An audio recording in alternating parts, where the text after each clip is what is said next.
अरे घोर कली काले थय न रहिब ज्ञानी हेबे बाट बणा प्रकृति संगते पीरती करिबे ज्ञान कही अकलना जय जगन्नाथ जय जगन्नाथ।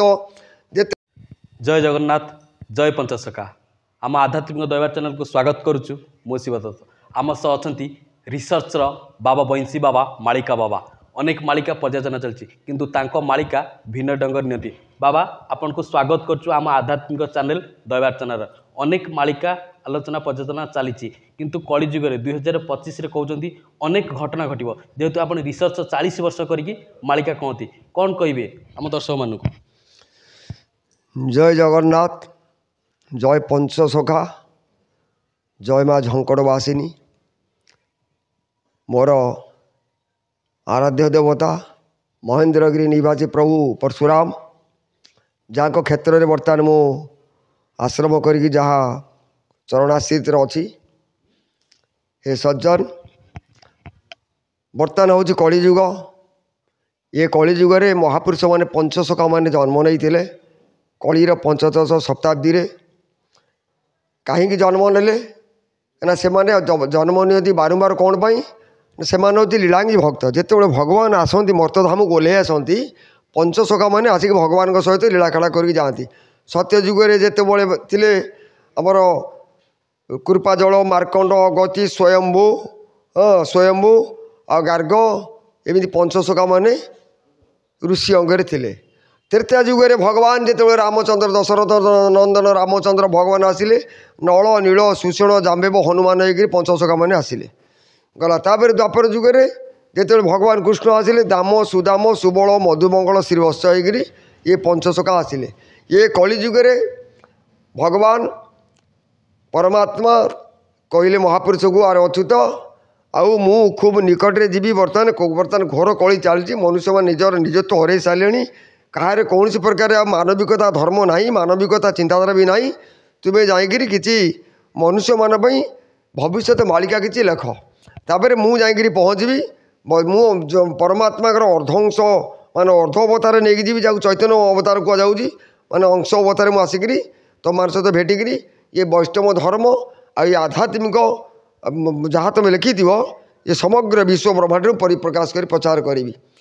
ता पूर्व ये पंचसखा मैंने आसिक जन्म हो पड़े अच्युत अनंत जशवंत दास बलराम दास शिशु अनंत ये पंचसखा जाक जन्म होले आमर ये जन्म होले नेमाल महापुरुष तिलकला ग्राम महापुरुष अच्युत ये अड़ंग शासन जगतसिंहपुर जिले में महापुरुष जशवंत को सी जन्म होले बालीपटना बनमालीपुर शिशु अनंत से समाधिपीठ जन्मस्थान।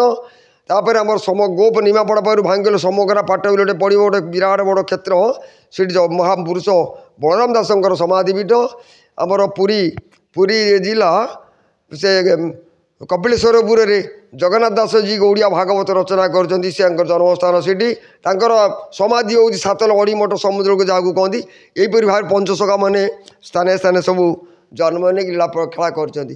महापुरुष होती अव्यक्त तत्वर अधिकारी खाली भविष्य मालिका नुह महापुरुष को टपिला बड़ी पृथ्वी में कौन सी लोक चैलेंज दे पारे आगुरी चैलेंज दे चैलेंज देकर कहूँ महापुरुष जहाँ लिखिं विश्व कौन सी शास्त्र ना कौन सी ज्ञानी गुणी बाहरी ना ये 500 वर्ष भितर अच्युत ओभरटेक कथबार्ता कर सज्जन से महापुरुष लिखिते जो शिष्य थे प्रधान शिष्य रामदास रामदास को पाखे बस कहले राम आउ मु किसी भविष्य लिखुची रे तू ताकू सब शुणुथा आगे तू लेखे लेखनी कि धर ना आज्ञा मुझे लिखी एकुटिया लोक तो द्वादश गोपाल रामकर 12 जन शिष्य थे ये समस्त को डाकिकी से कौन कर ना मालिका महापुरुष लिखुंट डाकुंट निजे लिखुंट फेर किसी पद्यावली डाकुंट राम एवं द्वादश गोपाल लिखुंट लिखिते महापुरुष ये राम ये घोर कली जिते घोर कली आक्रमण कर कलीर मध्य जुगे पदार्पण कर से समय कौन कौन घटव ये सज्जन ये न जानिबे मूढ़ केउ तत्वगाढ़ सर्वघटे विद्यमान एका आत्माराम करी विश्राम गुरु शिष्य मिथ्या ज्ञान लिखिं महापुरुष शास्त्री लिखिं हे राम जिते बड़े घोर कली ग्रास कर कौन कौन घटव पूर्व संकेत तार पूर्व संकेतटा कौन दब जे कली वर्तमान ध्वंसाभिमुखी सत्ययुग बोले सत्ययुग तो आसबन अनंत युग आसब समस्ते कहते सत्ययुग आस सत्ययुग आसबनी बर्तमान आहरी 5000 वर्ष अच्छी कली अंत सत्ययुग आसवाई एणु जी जाच मालिका कथबार्ता कर डेट फिक्स कर कह किए गला यही मार्च 29 मुझे देखते एपिसोड देखी मार्च 29 से पूर्ति ओल्टी पड़ो से 25 अमुक से पूर्ति जाकि आकाश को पलैब लिखिं महापुरुष यदि महापुरुष ठारू को किए बुझीपार जाच तो आसिक कथबार्ता कर महापुरुष बाणी को अपभ्रंश करो ना मु जगतसिंहपुर जिला अच्युत सेनार सभापति मत रखिंट महापुरुष बाबद मु जहाँ जानी मो सत कथा कहि मो टंका रोजगार करने मु मालिका नेट को आसी नहीं कि बाबाजी ही नहीं मोर धर्म मु जन्म नहीं जगतर कल्याण पाई जगतर सेवा करे मु जन जगतर सेवक सनातन धर्म केमिति रक्षा हम समस्ते केमिति मातृ पितृ बाप माँ परिवार भितर सामर सुख समृद्धि बुद्धि पाए परस्पर स्नेह श्रद्धा रे हे सज्जन महाप्रति लिखिं मालिकार हे राम जिते बड़े घोर कली आक्रमण कर कलीर मधी अधा भोग हम से कौन हम से गोटे पद महापुरुष लिखिले बड़े घोर कली आक्रमण कर ये आड़ू साड़ू शिखी गप ढग ढमाणी काहाली शिखी हट चमटकी शिखिकी शिष्य प्रशिष्य करी लक्ष लक्ष टका कोटि कोटि टका रोजगार करी बाड़ी वृत्ति करेंगे भल मंद कर लिखिं महापुरुष तापर आउ कौन घटब से मध्ययुग समय नाना जीव मध्य मयूर अच्छेद करिए बार्गरु देखी अरे सत कथा मिछ कराइबे सेउ लांच खाई हेबे साकी रे हे रामचंद्र महापुरुष कहले राम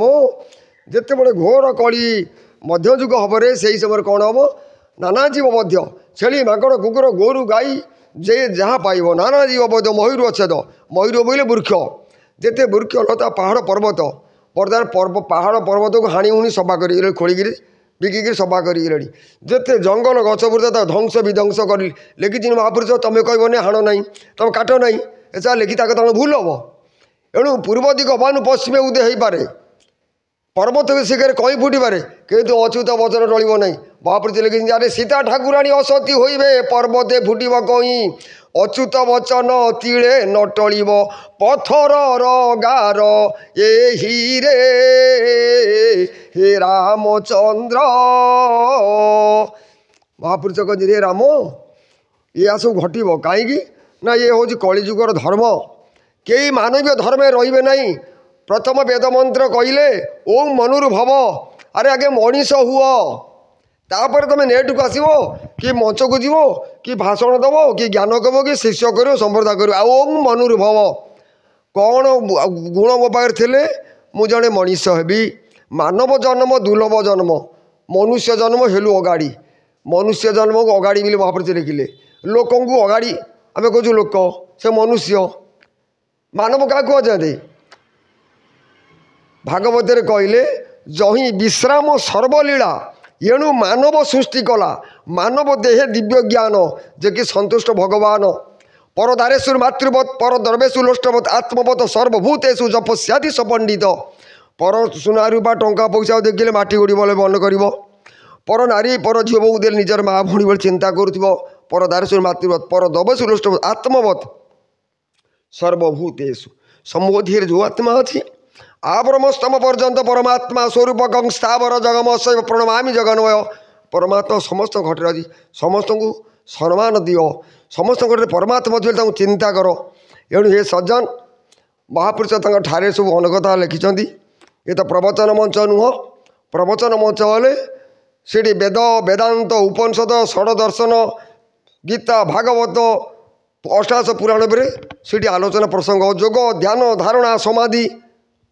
मंत्र जंत्र तंत्र शैव छाया ज्योति अबाड़कम समाधि अष्टकालांच जो जानादि सब वैष्णव ये समस्त तत्व को जानते से हूँ साधु ये रंग ढंग देखी पढ़ना भूले ये गंध भाषा नहीं से मेले भूले ये दूर को से लाल अरे ऊपर सुंदर भीतर अंगार जमीन महाकाल आम सब कौन कले ना ये महाकाल फल देखिए बाउला हो गले केत कलिजुगर समुद्र पानी केत माड़ी आस हीराकुद डैम केत फाटी भांग जान देख ବାଣ ଋତୁରେ ଭାଦ୍ରବରେ ଧ୍ରୁବ ଥୟ ନ ପଡ଼ିବେ କେହି।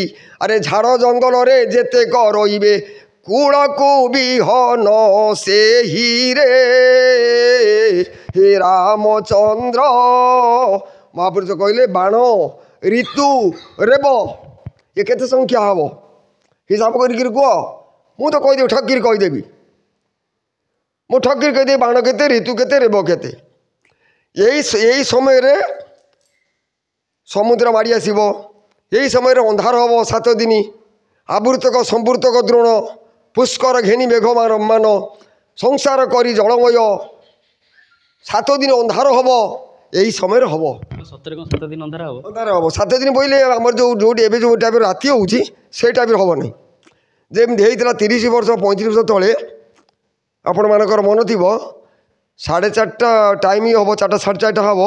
ମୁଁ ଭାଗବତ ଡୁଙ୍ଗିରେ ଥିଲି, ଆକାଶ ସବୁ ପୃଥିବୀ ଅନ୍ଧକାର ହେଇଗଲା। କାଉମାନେ କା ରାବିକି ସବୁ ପଳେଇଲେ, ତାଙ୍କ ବସାକୁ ପଳେଇଲେ।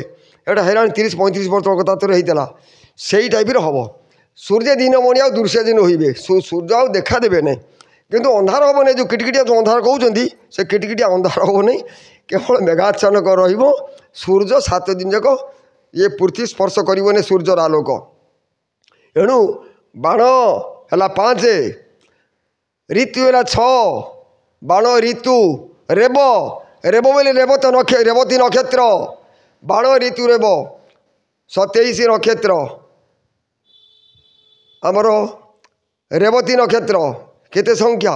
ବାଣ ହେଲା 5 ପଞ୍ଚ ବାଣ ତାକୁ ମିଶେଇବ, ସେଥିରେ ଋତୁ ମିଶେଇବ 6ଟା ଋତୁ। ଯେତିକି ହେବ ସେତିକି ଭିତରେ ସମୁଦ୍ର ମାଡ଼ି ଆସିବ। ଆଉ ତାପରେ ତୁମର ଇଏ ଯେଉଁ ଭୟଙ୍କର ମୁଣ୍ଡମାଳ ଗଡ଼ିବ। ଏଣୁ ଏ ଯେଉଁ ଲୋକ ବିଭ୍ରାନ୍ତ କରାଯାଉଛି, ମୁଁ ଆଗରୁ କହିଛି ଏବେ ମଧ୍ୟ କହୁଛି, ମୁଁ କହି ଚାଲିବି କାହିଁକି ନା ମୁଁ ମହାପୁରୁଷଙ୍କ ଡିବଡି, ମୁଁ ସବୁ ସମ୍ପର୍କ ସମସ୍ତଙ୍କୁ ଭଲ ପାଏ। କିନ୍ତୁ ମୋର ଆରାଧ୍ୟ ଦେବତା ହେଉଛନ୍ତି ପଞ୍ଚସଖା। ଯେହେତୁ ମହାପୁରୁଷଙ୍କ ବାଣୀ ଅନେକ କଥା କହିଥିଲେ, ଏ 23ରେ ଆମ ଗାଁରେ ସବୁ ଓଲଟି ପଡ଼ିବ, ସେ 24ରେ ପୂର୍ତ୍ତି ଦିଫାଳ ହେଇଯିବ। କାହିଁ 23 ଗଲା, 24 ଗଲା, 25ରେ ପଦାର୍ପଣ କଲେଣି, ଫେର କହିଲେଣି 25ରେ ଅମୁକ ହେବ, ସେ 29ରେ ସମକେଇ ହେବ। ଆରେ ଅଚ୍ୟୁତ ଠାର ଯେ କହିବ ରାମ ଭକତ ସେଇ, ରାମ ଭକତ ସେଇ। ଆରେ 256 ଜଣଙ୍କୁ ଏହି ଜ୍ଞାନ ମିଳଇ, ଏହି ଜ୍ଞାନ ମିଳଇ। ମହାପ୍ରଭୁ ରାମରେ ମୁଁ ଯାହା ଲେଖିଲି, ରାମ କହିଲା ଠାକୁରେ ହେ ଗୁରୁଦେବ ଆପଣ ଯାହା ଲେଖୁଛନ୍ତି ଇଏ କଳିଯୁଗର କଳିହତ ମାନବ। ଖଟ ପଲଙ୍କରେ ଶୋଇବେ, ଗାଡ଼ି ଘୋଡ଼ାରେ ବୁଲିବେ, ମଦ ମାଛ ମାଂସ ଭକ୍ଷଣ କରିବେ। ଇଏ ବାଣିକି ତୋର କେମିତି ନାରୀ ବସା ମାନବ ନିରିବିର୍ଜା ପୃଥିବୀ, ଇଏ କେମିତି ତୋ ବାଣିକି ବୁଝିବେ। ଯାକୁ ଲେଖିଲୁ ନାରେ ନାଇରେ ସମସ୍ତେ କ'ଣ ତାକୁ ପଢ଼ିପାରିବେ କିରେ। ଚେତୁଆ ଭକତ ମାନଙ୍କ ନିମନ୍ତେ 318 ଖଣ୍ଡ ଲେଖିଲେ ମାନେ ମାଳ ମହାପୁରୁଷ। 318 ଭବିଷ୍ୟତ ମାଳିକା ସେ ଲେଖିଲେ। କାହା ପାଇଁ? ଚେତୁଆ ଭକ୍ତ ମାନ ପାଇଁ।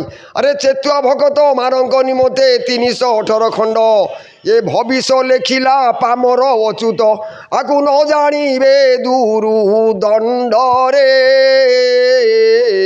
ହେ ରାମଚନ୍ଦ୍ର ଆଏ ସୁଜ୍ଞ ଜନ ବେଳଉ ଆଶ୍ରୟ ନାମରେ କରୁନଥିବ। ଆରେ ଲୀଳା ସମୟରେ ଭକ୍ତଙ୍କ ସଙ୍ଗରେ ନିଶ୍ଚୟ ଗଣନା ହେବରେ। ହେ ରାମଚନ୍ଦ୍ର